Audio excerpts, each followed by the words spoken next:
सिद्धेभ्यः। आप लोग भी बोल सकते हैं। ओ, इसकी आवाज़ बढ़ा दो थोड़ी। ओम नमः सिद्धेभ्यः। ओम नमः सिद्धेभ्यः।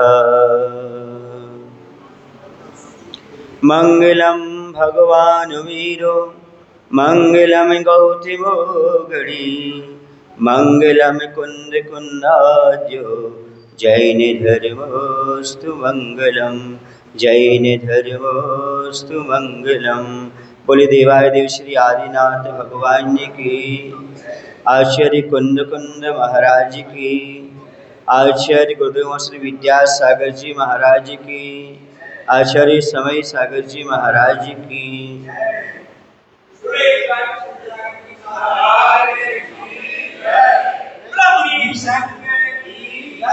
अब जो जहाँ बैठे हैं वहीं बैठे रहो। मंगलाचरण हो चुका है। हाँ, देखिए, कुशलेषु अनादरा प्रमादः। आचार्य उमा स्वामी महाराज ने प्रमाद की बात कही। संसारी प्राणी यदि संसार में भटक रहा है, दुखी हो रहा है, कर्म का बंध कर रहा है, तो उससे मुख्य कारण प्रमाद है। जब इसका टीका लिखी गई, आचार्य पूज्यपाद स्वामी ने प्रमाद की परिभाषा दी। उन्होंने कहा, कुशलेषु अनादरः प्रमादः। कुशल के प्रति अनादर होने का नाम ही प्रमाद है। अनादर का अर्थ अपमान नहीं है। यहाँ पर अनादर का यहाँ पर किसी की निंदा नहीं है। अनादर का अर्थ है जैसे भगवान के समूषण में से उठ के चले जाना, जैसे भगवान की पूजन करते करते उठ के घर चले जाना, जैसे प्रवचन चल रहा है अपन आए दर्शन किया चले जाना, इसका नाम प्रमाद है। महाराज के भी दर्शन कर लिए, भगवान के भी दर्शन कर लिए, लेकिन प्रवचन सुने बिना चले गए, ये क्या हो गया? कुशल माने होता है अच्छा, जिससे हमारा कल्याण होना हो, उसके प्रति रुचि नहीं होना, इसका नाम क्या है? प्रमाद है। आचार्य भगवान से एक बार पूछा, हे भगवान, समूषण में भूख नहीं लगती, प्यास नहीं लगती, कोई रोग नहीं होता, किसी प्रकार कोई आतंक नहीं होता, कोई परेशानी नहीं होती, फिर भी जीव समूषण से कैसे लौट आता है? समूषण में जाता है, सैनिक भी गया, भरत चक्रवर्ती भी गए, ये सारे जीव गए, लेकिन समूषण से क्यों लौट आते? आपने सोचा, कभी विचार किया, समूषण में आने के बाद भी जीव क्यों लौट आता है? जैसे आप मंदिर आने के बाद लौट आते हो। मंदिर जबकि आप समझते हो कि कल्याण इसी से होगा, स्वाध्याय आप समझते इससे कल्याण होगा, गुरु सेवा से आप समझते हो कल्याण होगा, फिर भी एक समय तक करते हो, उसके बाद क्या हो जाता है? आपका वापस लौटना हो जाता है। आप मंदिर में कितने समय तक रहेंगे? आप प्रवचन में कितने समय तक रहेंगे? आप स्वाध्याय कितने समय तक करेंगे? इसके बाद आप लौट जाते हैं। तो ऐसा क्यों होता है कि आखिरकार हम वहाँ से लौट आते हैं? तो आचार्य कहते इसी का नाम प्रमाद है।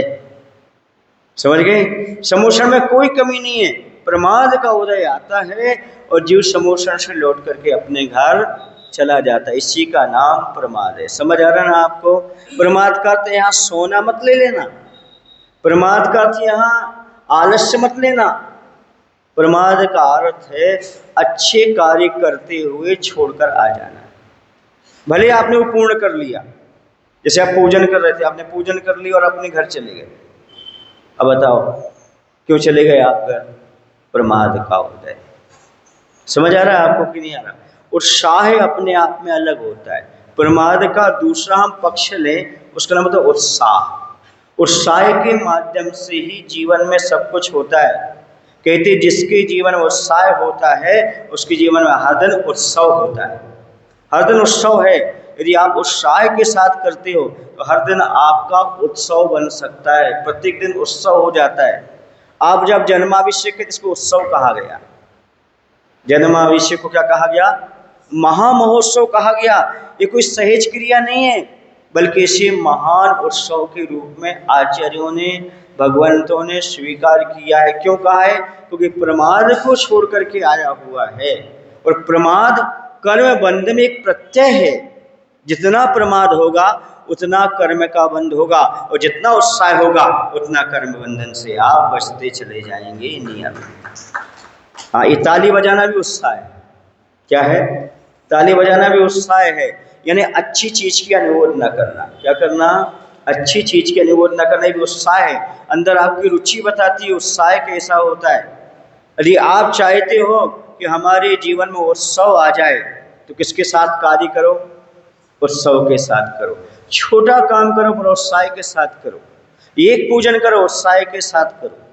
स्वाध्याय करो, 10 मिनट करो पर उत्साह के साथ करो। अभिषेक करो, उत्साह के साथ करो।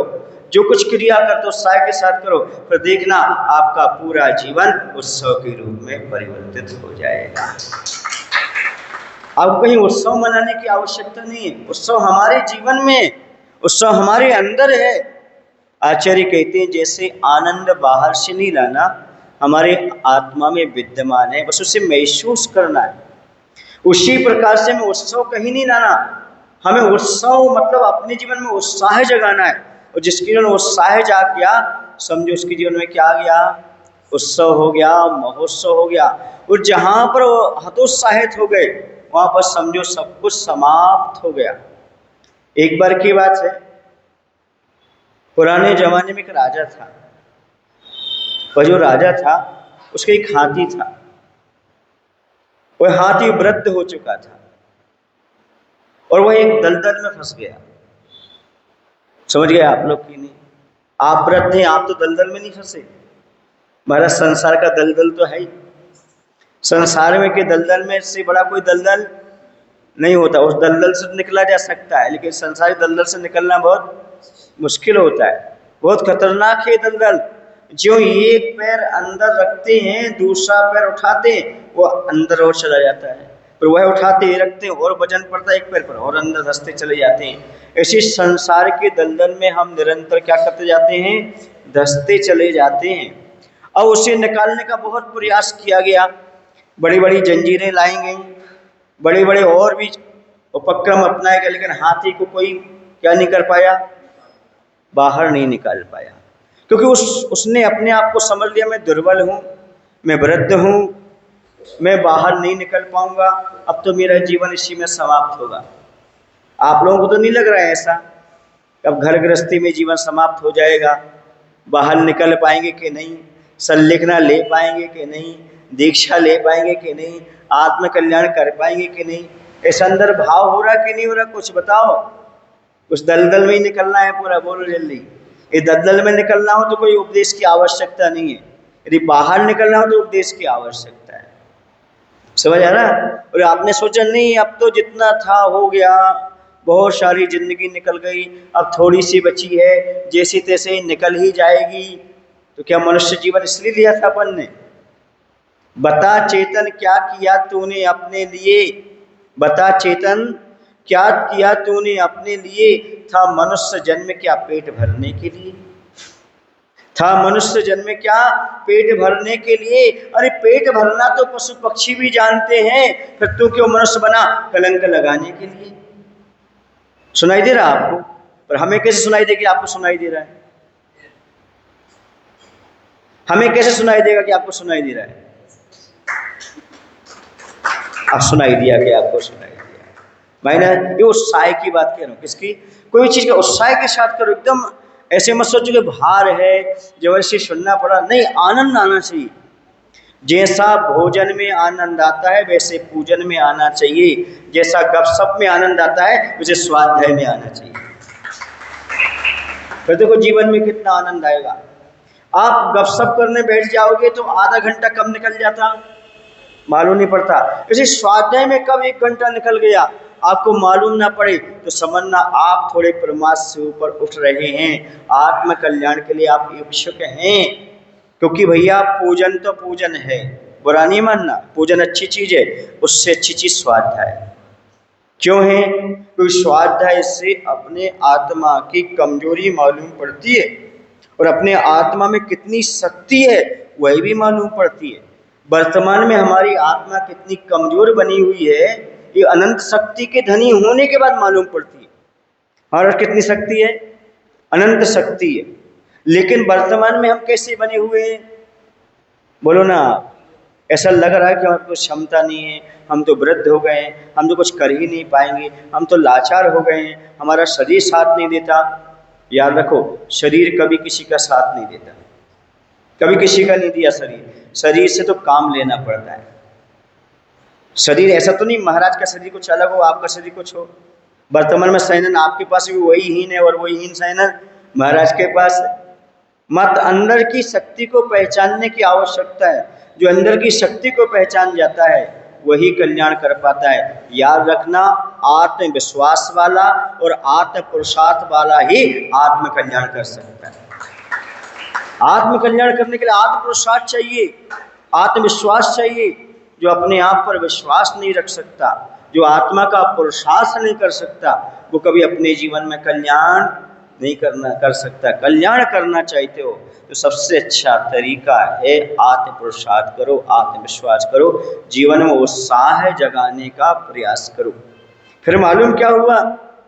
एक बहुत पुराना महावत था, उसको बुलाया गया, उससे कहा भाई ये हाथी दलदल में फंस गया है, इसे बाहर निकालो।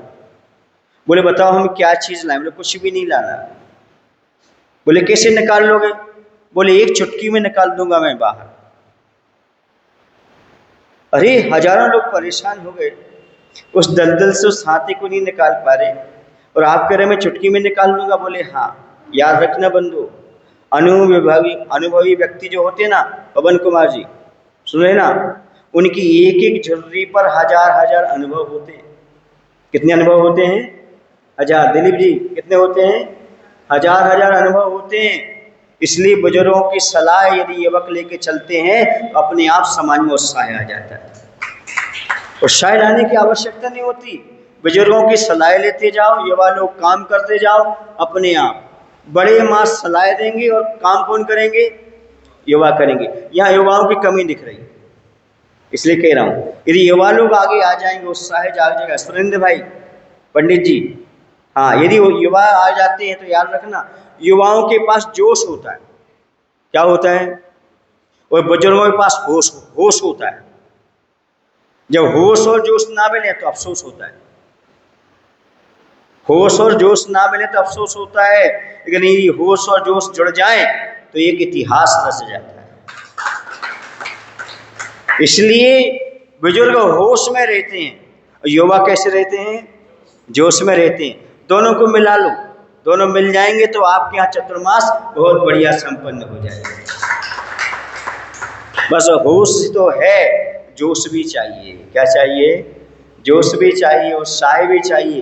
कोई भी कार्य करने से पहले उत्साह बहुत जरूरी होता है। उत्साह के बिना कभी जीवन में उत्सव आ ही नहीं सकता। उत्सव लाना चाहते हो, उत्साह की आवश्यकता पड़ती है। उस महावत ने क्या कहा? उसने कहा युद्ध का बिगुल बजाओ। क्या बजाओ? युद्ध का बिगुल बजाओ। बोले युद्ध का बिगुल बजाने से क्या होगा? बोले आप बजाकर तो देखो, फिर आपको मालूम पड़ेगा। अरे भाई मैं आपसे कह रहा हूं, दलदल में हाथी फंसा हुआ है, उसे बाहर निकालना है, जंजीर लाओ, कोई क्रेन लाओ, ये बिगुल बजाने से क्या होगा? बोले अभी भी हाथी में ताकत है, अभी भी बुरहानपुर वालों में ताकत है। उत्साह जगाने की आवश्यकता है। किसकी आवश्यकता है? उत्साह जगाने की आवश्यकता है।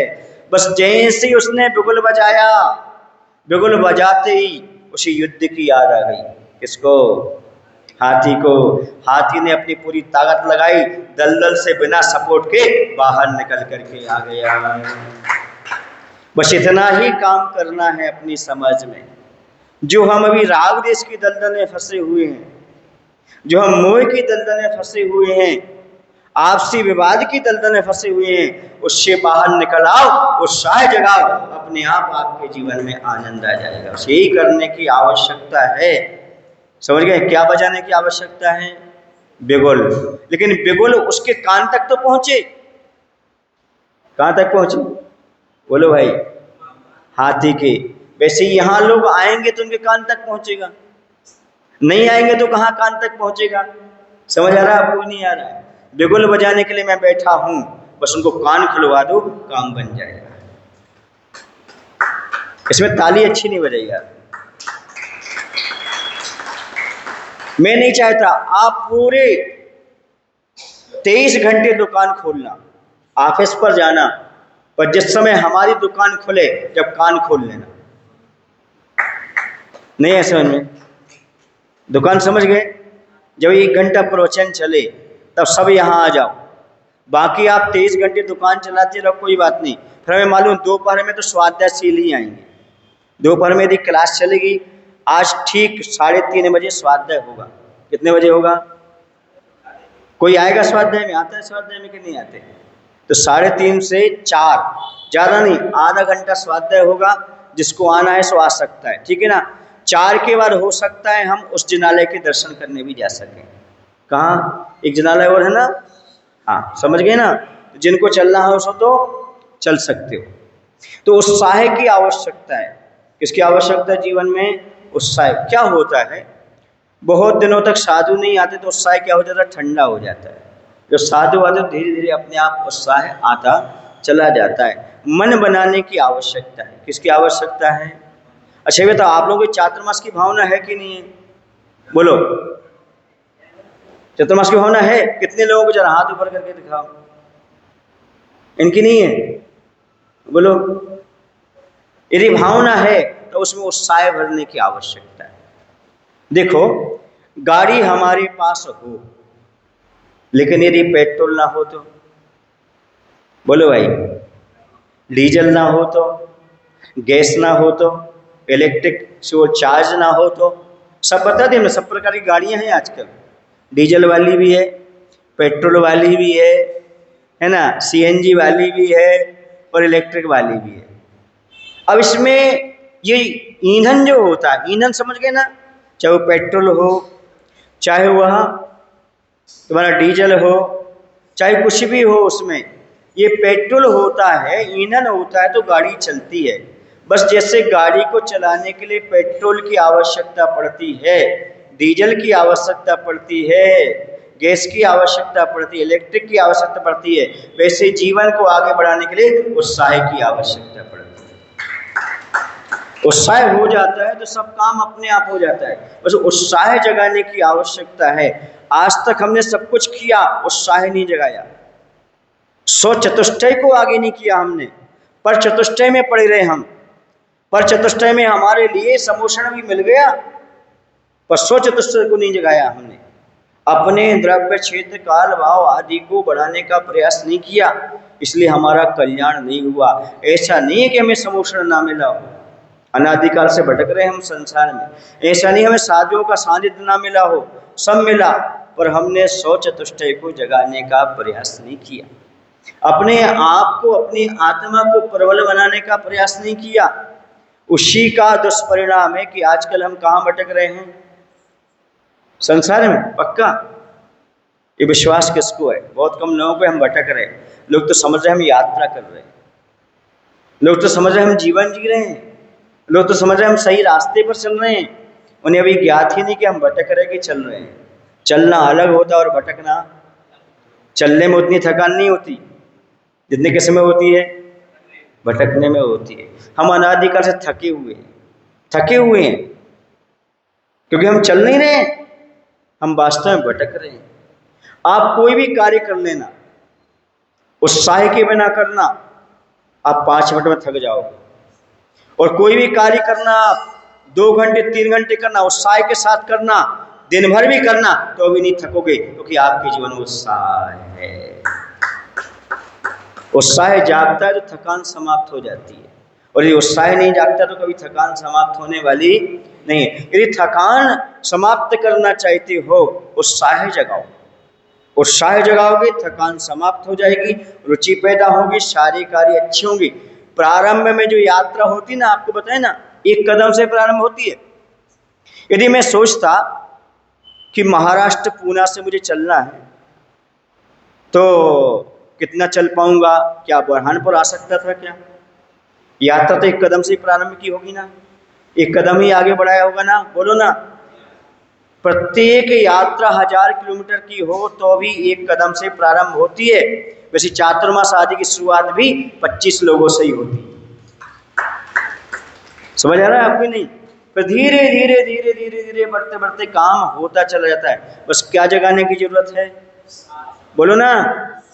उत्साह जाग जाएगा, सारा काम आपका अच्छी तरह से हो जाएगा। उत्साह जगाने के लिए मैं बैठा हुआ हूं, समझ आ रहा ना? आपको उत्साह से भरने की आवश्यकता है। बस आपकी जिम्मेदारी ये है, जिनमें उत्साह नहीं है उन्हें एक दिन प्रवचन में जरूर लाना है, महाराज के पास जरूर लाना है। यदि वो यहाँ आ जाएंगे तो उत्साह अपने आप बनता चला जाएगा, धीरे धीरे बनता है। कोई भी कार्य कैसे होता है? बोलो ना भाई, कैसे बनता है? आजाद धीरे धीरे बनता है। यदि आपके पास इतनी थोड़ी सी सामर्थ्य हो, धैर्य हो, क्षमता हो, तो सारे कार्य अपने आप होते चले जाते हैं। हर कार्य शुरुआत में कठिन लगता है, उसके बाद फिर सहज होता चला जाता है। अब जब छोटे थे आपने चलना सीखा कि नहीं सीखा? बोलो, टाइम लगा कि नहीं चलने सीखने में? आप कोई हिरण के बच्चे तो थे नहीं कि पैदा होते ही पोत वाले तो थे नहीं, पोत जन्मे वाले तो थे नहीं, आप गर्भ जन्मे वाले थे। तो चलना भी आपने कैसे सीखा? बोलो ना। कई बार गिरे, उठे, संभले, फिर आगे बढ़े। समझ आ रहा है ना? इसी प्रकार कोई भी कार्य करो, शुरुआत में कठिनाई जाती जाती जाती, पर अपने आप धीरे धीरे होता जाता। ध्यान रखना, हर व्यक्ति का अपना पुण्य होता है। मुनिराज का भी पुण्य होता है और आप लोगों का भी पुण्य होता है। पुण्य से सारा काम होता चला जाता है।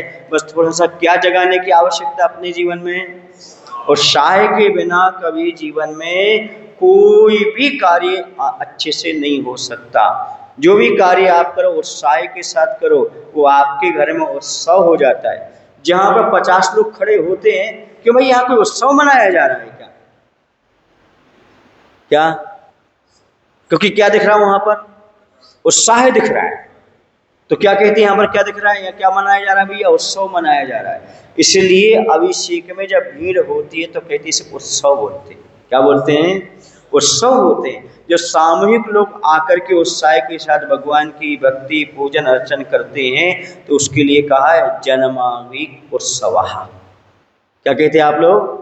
जन्माभिषेक उत्सव। वह भी उत्सव हो जाएगा। अभिषेक भी उत्सव, हाँ भाई, आचार्य ने कहा अभिषेक भी उत्सव है, स्वाध्याय भी उत्सव है, पर किसके साथ करो? दान उत्साह के साथ करो। कुछ भी करो अपने जीवन में उत्साह होना चाहिए। जितना उत्साह होगा उतना उत्सव आपके जीवन में आएगा। मुनिराज के जीवन में हमेशा उत्सव रहता है कि वो अपनी चर्या में हमेशा उत्साहित रहते हैं, प्रमाद नहीं करते, आलस्य नहीं करते, अपनी निरंतर चर्या को बना करके चलते हैं। लोगों ने कहा महाराज 4 किलोमीटर रास्ता ठीक नहीं है। पंडित जी आपने बोला था 4 किलोमीटर कैसा है रास्ता? बोलो ना। महाराज वहाँ कुछ बिछा देंगे, कुछ कर देंगे। हमने कहा नहीं, यदि उत्साह होगा तो गिट्टी पर भी चलना हो जाएगा। समझ आ रहा? क्योंकि मोक्ष मार्ग यही है। मोक्ष मार्ग तो सर्व परिचय से ही गुजरता है, नियम है इसका। समझ आ रहे हैं ना? कोई भी खेल होता है तो खेल में एक क्रीच होती है, होती कि नहीं होती? आउट होने की रिस्क लेना पड़ती कि नहीं लेना पड़ता? तभी तो खेल सकते हो आप।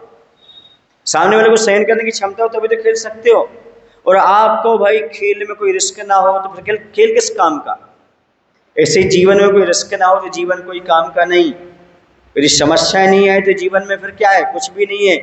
जिसके जीवन में उत्साह होता है वो कभी नहीं घबराता। याद रखना, ऐसी कौन सी माह है जिसमें अमावस की रात नहीं आती? महीना समझते आप? ऐसा कौन सा महीना है जिसमें अमावस की रात नहीं आती? बोलो भाई। एक पूर्णिमा आएगी तो आएगी ना, पक्का। कितने लोगों को विश्वास है ये? देखा ना आपने? हाँ, तो सुनो, ऐसी कौन सी माह है जिसमें अमावस की रात नहीं आती, और ऐसी कौन सी राह है जिसमें समस्याएं नहीं आती? चलने वाले फिर भी चलते हैं, क्योंकि उनके श्रद्धा और उत्साह में कभी कमी नहीं आती। जिनकी श्रद्धा में, जिनके उत्साह में कमी नहीं, वो चलने वाले चलते चले जाते हैं, कभी पीछे मुड़ करके।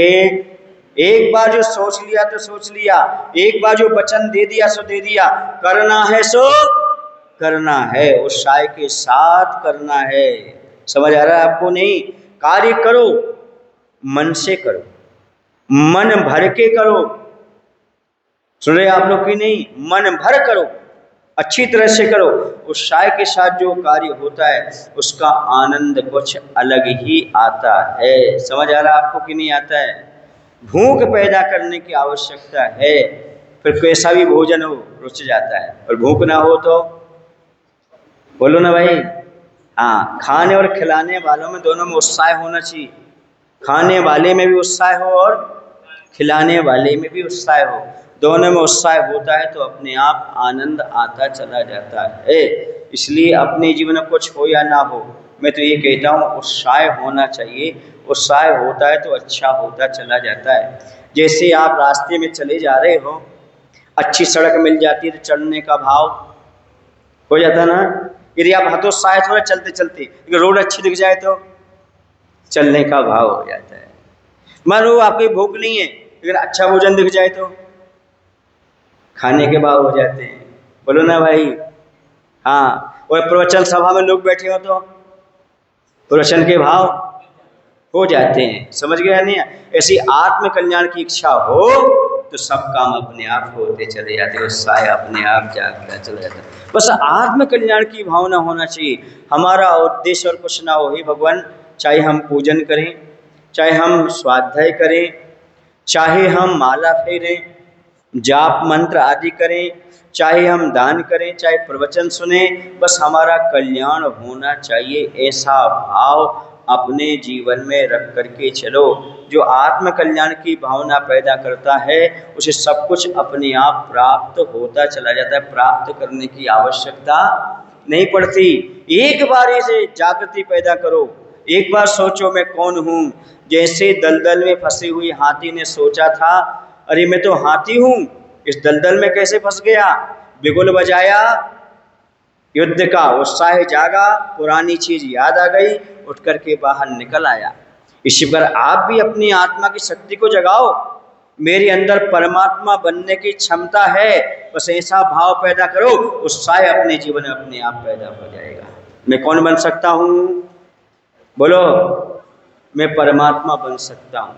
मेरे पास भी ऐसी शक्ति है, ऐसी क्षमता है, मेरी आत्मा परमात्मा बन सकती है। त्रिकाल शुद्ध हमारी आत्मा है, कि वर्तमान में जो अशुद्धि है उसको हम हटा देंगे तो हमारी आत्मा कैसी है? बोलो ना भाई। और सिद्ध स्वरूप ही हमारी आत्मा है। ऐसी आत्मा को पाना चाहते हो, उस आत्मा का दर्शन करना चाहते हो, तो आज से ये प्रतिज्ञा करो, जो भी कार्य करेंगे हम कैसे करेंगे? उत्साह के साथ करेंगे, आनंद उत्सव मनाएंगे। प्रतिदिन हमारा उत्सव के समान होना चाहिए। सुप्रभातम मंगलम, क्या बोलते हैं? सुप्रभातम मंगलम। ऐसा हो जैसे आप आज का जीवन ऐसे जी रहे हो जैसे उत्सव हो, प्रत्येक दिन उत्सव बन जाए हमारा। और मैं तो कहता हूँ, जिस नगर में साधु संत होते हैं उस नगर में प्रतिदिन दीपावली और दशहरा उत्सव अपने आप मनाए जाते हैं। उस दिन दशहरा भी होता है, दीपावली भी होता है, उत्सव अपने आप बन जाता है। क्योंकि प्रातःकाल भगवान का अभिषेक, पूजन, स्वाध्याय, आहार, दान, ये सब देख करके यही तो 6 आवश्यक साधक के पलते हैं। और उसका दिन कैसा हो जाता है? उत्सव के रूप में, मंगल के रूप में हो जाता है। एक बात हमेशा याद रखना, मुनि का धर्म कथनचित स्वावलंबन पर है, एक आध दो चीज को छोड़कर, लेकिन गृहस्थ का धर्म बिना साधु के नहीं पलता। गृहस्थ का धर्म बिना साधु के नहीं पलता, क्योंकि वह गुरु उपासना कैसे करेगा, दान कैसे देगा, संयम स्वाध्याय आदि किनकी प्रेरणा से करेगा? समझ आ रहा? इसे सावक का पूरा धर्म साधुओं पर, गुरु पर डिपेंड होता है। इसे सम्यक दर्शन में कंडीशन है, सच्चे देव शास्त्री पर श्रद्धा रखना ही सम्यक दर्शन है। समझ गए? जैसे अनंत प्रभु पर श्रद्धा, जैसे जिनवाणी माता पर श्रद्धा, वैसे सच्चे गुरु पर श्रद्धा रखने का नाम क्या कहा? सम्यक दर्शन। अकेले भगवान पर श्रद्धा रखने का नाम सम्यक दर्शन नहीं कहा, अकेले जिनवाणी पर श्रद्धा रखने का नाम सम्यक दर्शन नहीं कहा, बल्कि गुरु पर भी श्रद्धा रखना। देव, गुरु, शास्त्र और दया युक्त जो धर्म है, ऐसे इन पर श्रद्धा रखो, आपका सम्यक दर्शन मजबूत होगा। और जहाँ पर श्रद्धा होती है वहाँ पर उत्साह जागता है। ये ध्यान रखना, क्या कह रहा हूँ? जहाँ पर श्रद्धा होती वहाँ पर उत्साह जागता है, जहाँ श्रद्धा नहीं होती वहाँ पर उत्साह जागता नहीं। इसे श्रद्धा जगाओगे तो उत्साह अपने आप पैदा होता चला जाएगा। अब चाहे श्रद्धा अपने ऊपर रखो, चाहे भगवान के ऊपर रखो, कभी कभी स्वयं पर अपने को विश्वास नहीं होता, ये कार्य मैं कर पाऊंगा कि नहीं कर पाऊंगा, करूंगा कि नहीं करूंगा, होगा कि नहीं होगा। कभी कभी प्रकृति पर छोड़ दो, कभी कभी पुण्य पर छोड़ दो। समझ गए? संसार में बहुत सी चीज किस पर होते हैं? हम नहीं करते, होता है। हम मात्र क्या होते हैं? निमित्त मात्र होते हैं। सारे कार्य अपने आप होते चले जाते हैं। मैं आपसे पूछना चाहता, पूछूं? सही उत्तर देना। माँ के आंचल में दूध कब आता है? जब बच्चा पैदा होता है। मतलब पहले क्यों नहीं था? इसका अर्थ है बच्चा अपनी किस्मत लेकर के आया है, तुम मात्र निमित्त हो। सुनाई दे रहा है? कैसे बोल दूं? कैसे बोल देता हूं? जो ये सोचते हैं कि मैं इनका पालन करने का, पोषण करने का, व्यवस्था करने का मैं ही सब कुछ कर रहा हूं, उनके लिए मेरा कहना है सुन लो। माँ के आंचल में दूध जब आता है, जब बच्चा पैदा होता है, इसका अर्थ है हम मात्र निमित्त हैं पिलाने में, उसकी रक्षा करने में। बच्चा अपनी पुण्य अपने पास लेकर आया है, व्यवस्था लेकर आया है। ये चीज जो स्वीकार करते हैं वह हर कार्य किसके साथ करते हैं? उत्साह के साथ। मैं मात्र कौन हूँ? निमित्त हूँ। होगा किससे? सामने वाले के पुण्य के माध्यम से सारा काम अपने आप होता चला जाएगा। मैं आचार्य भगवान के कर्म सिद्धांत का एक संस्मरण सुनाता हूं।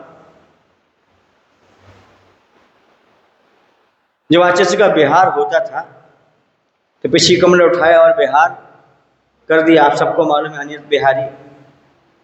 तो बिहार करके पहुंचते थे तो कभी कभी उस गांव में दो स्कूल मिलते थे, एक सामने स्कूल है, यहाँ एक स्कूल।